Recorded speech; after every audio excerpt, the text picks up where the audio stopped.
How to stop spam texts on iPhone. To get started, first of all go ahead and open up the Messages application on your phone. You are now in the Messages page where you can view all your messages. Open the chat you suspect to be spam from here. Then, tap on their name at the top. If you want to block this contact, then tap on Block Contact below. Tap on Block Contact again to confirm. Alternatively, go back and open up the Settings application. Once you're here, scroll down to the end and tap on Apps.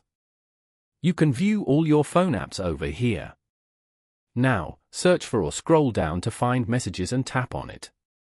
You are now in the Messages settings page. Here, scroll down to the Unknown Senders section and turn on the Screen Unknown Senders feature. This setting will hide notifications and more messages to the unknown senders list.